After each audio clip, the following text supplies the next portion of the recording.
ഭരണഘടനാ നിർമ്മാണ സഭ രൂപീകരിച്ചത് ഏത് പദ്ധതിക്ക് അനുസൃതമായാണ്? ഉത്തരം ക്യാബിനറ്റ് മിഷൻ. ഭരണഘടനാ നിർമ്മാണ സഭ രൂപീകരിച്ചത് ഏത് പദ്ധതിക്ക് അനുസൃതമായാണ്? ഉത്തരം ക്യാബിനറ്റ് മിഷൻ. ക്യാബിനറ്റ് മിഷനിലെ അംഗങ്ങൾ ആരെല്ലാം? ഉത്തരം പെത്തിക് ലോറൻസ്, ഇവർ ചെയർമാനാണ്. Stafford Cripps, AV Alexander. Cabinet മിഷനിലെ അംഗങ്ങൾ ആരെല്ലാം? ഉത്തരം പെത്തിക് ലോറൻസ്, ഇവർ ചെയർമാനാണ്. Stafford Cripps, AV Alexander. ഭരണഘടനാ നിർമ്മാണ സഭ രൂപം കൊണ്ടതെന്ന്? ഉത്തരം 1946 ഡിസംബർ 6. ഭരണഘടനാ നിർമ്മാണ സഭ രൂപം കൊണ്ടതെന്ന്? ഉത്തരം 1946 ഡിസംബർ 6. ഭരണഘടനാ നിർമ്മാണ സഭയുടെ ആദ്യ സമ്മേളനം നടന്നതെന്ന്? ഉത്തരം 1946 ഡിസംബർ 9. ഭരണഘടനാ നിർമ്മാണ സഭയുടെ ആദ്യ സമ്മേളനം നടന്നത് എന്ന്? ഉത്തരം 1946 ഡിസംബർ 9. ഭരണഘടനാ നിർമ്മാണ സമിതിയുടെ ആദ്യ അധ്യക്ഷൻ ആര്? ഉത്തരം സച്ചിദാനന്ദ സിൻഹ. ഭരണഘടനാ നിർമ്മാണ സമിതിയുടെ ആദ്യ അധ്യക്ഷൻ ആര്? ഉത്തരം സച്ചിദാനന്ദ സിൻഹ. സമിതിയുടെ സ്ഥിരം അധ്യക്ഷൻ ആര്? ഉത്തരം ഡോക്ടർ രാജേന്ദ്ര പ്രസാദ്. സമിതിയുടെ സ്ഥിരം അധ്യക്ഷൻ ആര്? ഉത്തരം ഡോക്ടർ രാജേന്ദ്ര പ്രസാദ്.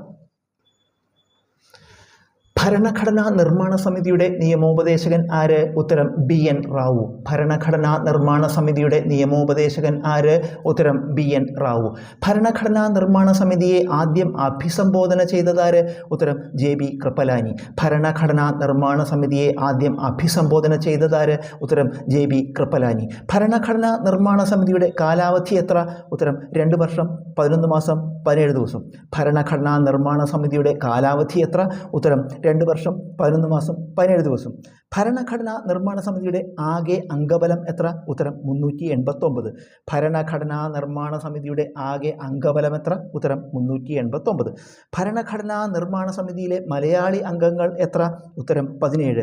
ഭരണഘടനാ നിർമ്മാണ സമിതിയിലെ മലയാളി അംഗങ്ങൾ എത്ര? ഉത്തരം 17. ഭരണഘടനാ നിർമ്മാണ സമിതിയിലെ മലയാളി വനിതകൾ ആരെല്ലാം? ഉത്തരം ആനി മസ്ക്രീൻ, ദാക്ഷായണി വേലായുധൻ, അമ്മു സ്വാമിനാഥൻ. ഭരണഘടനാ നിർമ്മാണ സമിതിയിലെ മലയാളി വനിതകൾ ആരെല്ലാം? ഉത്തരം ആനി മസ്ക്രീൻ, ദാക്ഷായണി വേലായുധൻ, അമ്മു സ്വാമിനാഥൻ. ഒബ്ജക്റ്റീവ് റെസൊല്യൂഷൻ അവതരിപ്പിച്ചതാര്? ഉത്തരം Jawaharlal Nehru. 1946 December 13. Objective resolution അവതരിപ്പിച്ചതാരാണ്? ജവഹർലാൽ നെഹ്റു ആണ്. 1946 ഡിസംബർ 13. ഭരണഘടനാ നിർമ്മാണ സഭ ഭരണഘടന അംഗീകരിച്ചതെന്ന്? ഉത്തരം 1949 നവംബർ 26. ഭരണഘടനാ നിർമ്മാണ സഭ ഭരണഘടന അംഗീകരിച്ചതെന്ന്? ഉത്തരം 1949 നവംബർ 26. ഭരണഘടനാ നിർമ്മാണ സഭ ദേശീയ പതാക അംഗീകരിച്ചതെന്ന്? ഉത്തരം 1947 ജൂലൈ 22. ഭരണഘടനാ നിർമ്മാണ സഭ ദേശീയ പതാക അംഗീകരിച്ചതെന്നാണ്? ഉത്തരം 1947 ജൂലൈ 22. ഭരണഘടനാ നിർമ്മാണ സഭ ദേശീയ ഗാനമായ ജനഗണമന അംഗീകരിച്ചതെന്ന്?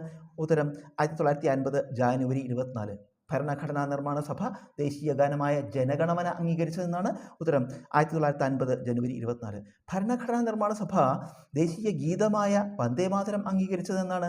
ഉത്തരം 1950 ജനുവരി 24 തന്നെ. ഭരണഘടനാ നിർമ്മാണ സഭ ദേശീയ ഗീതമായ വന്ദേമാതരം അംഗീകരിച്ചതെന്നാണ്? ഉത്തരം 1950 ജനുവരി 24 തന്നെ.